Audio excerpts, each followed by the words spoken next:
In 2023, the home ownership rate for adult Gen Zers, those 19 to 26 years old, was higher than the home ownership rate for Millennials and Gen X when they were 24. The race is close though. 27.8% of 24-year-old Gen Zers are homeowners compared to 24.5% of Millennials when they were the same age. Gen X had a lower rate at 23.5%. I'm so happy with buying a home, and in the moment I didn't know if I was making the right call. Who knows the bad things that can happen if you really don't make ends meet after you buy a home, but fortunately I did get through it, and I think I'm in a way better place now. Gen Z makes up only 3% of home buyers. This generation is entering homeownership with the lowest income and are unlikely to be married or have children under 18 in their household.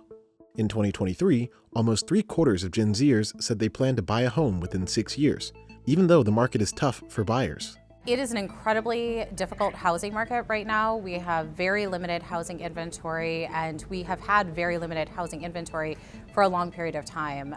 It's pushed up home prices at the same time that interest rates are at a higher point than they have been in the last few years. So how is Gen Z affording homes sooner than their elders could? And what implications will that have for the housing market and U.S. economy?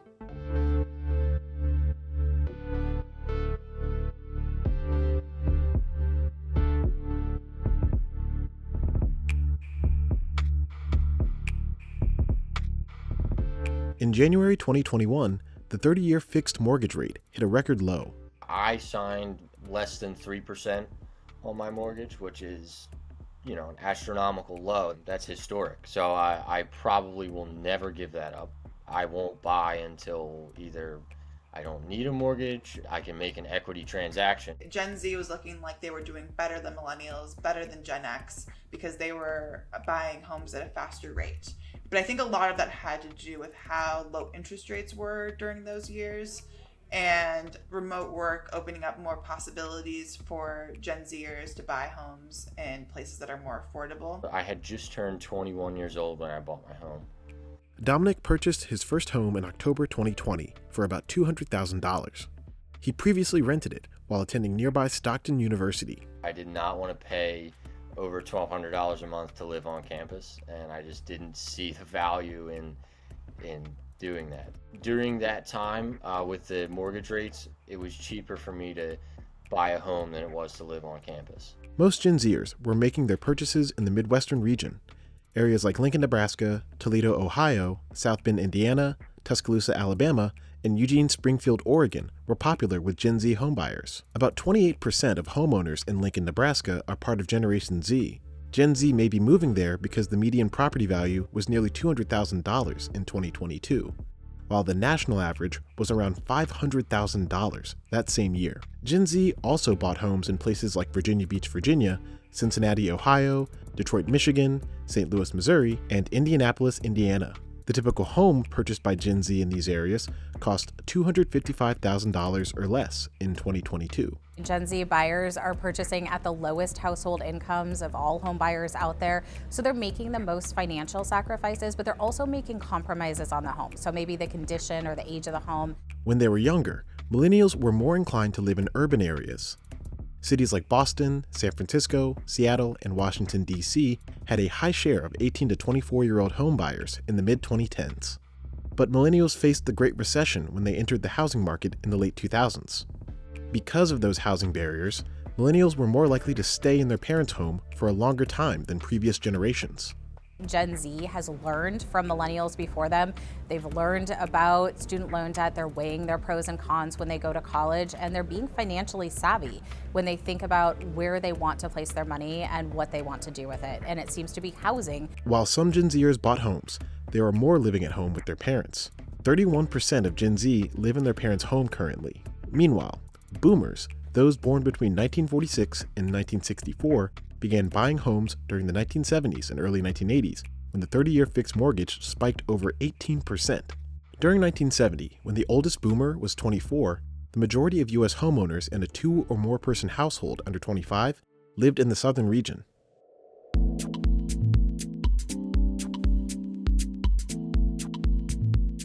In addition to the easy interest rate environment housing advantage, some Gen Zers were able to get a head start from their family members.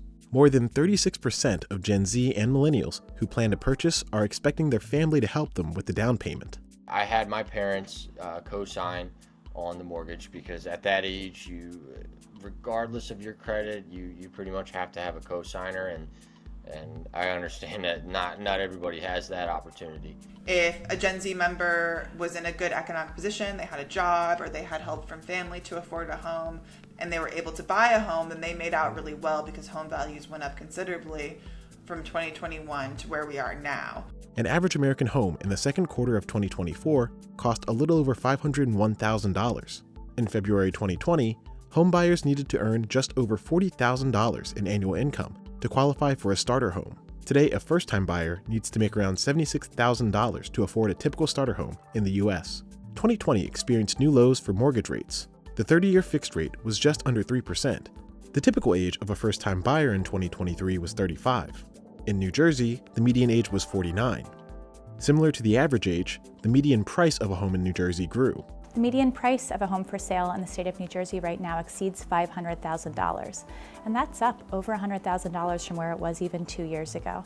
So what we're seeing is a market that is increasingly constrained in terms of opportunity for first-time home buyers and for home buyers seeking to trade up in houses because of the market compression that we're observing, as well as the tremendous amount of demand.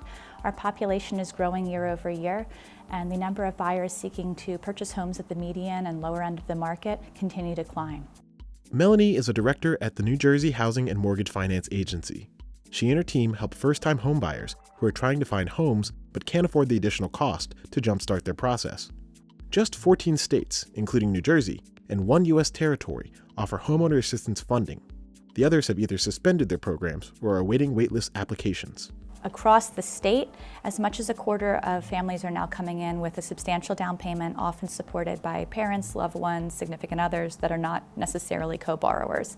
When the market's this tight, any kind of a cash infusion can help you to access a home, and so that pressure is increasingly making it difficult for first-time home buyers who aren't selling a house and taking that nest egg to buy the next house. Over 3/4 of Gen Z home buyers have received help on down payments. We're very conscious about trying to find ways to help first-time home buyers invest and become homeowners while those houses are on the market, so that they can really enjoy that opportunity themselves, and so that we see that direct investment. When you live on a street, you care about the sidewalk, you care about the schools, you care about the lighting. So we view it not just as helping that individual, but as helping that community.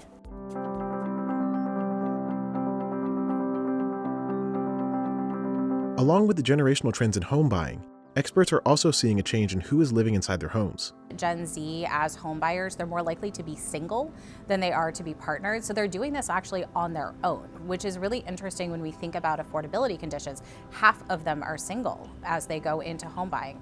We also know they plan on holding their home for a longer period of time than we saw for young millennial buyers at the same age. Like Gen Z, millennials are also more likely to move in alone. 42% of millennial home buyers have purchased their homes alone. Only 34% of Gen X are independent home buyers. Experts say this trend speaks to how the younger generations are delaying or foregoing marriage altogether. But those who are interested in purchasing alone could have a harder time qualifying for a mortgage. Mortgage lenders look at annual salaries to determine how much a potential client can afford to borrow. This could potentially affect Gen Z because they are most likely receiving entry-level salaries, they owe a substantial amount of debt compared to their parents when they were the same age, and they're grappling with the high cost of living from inflation.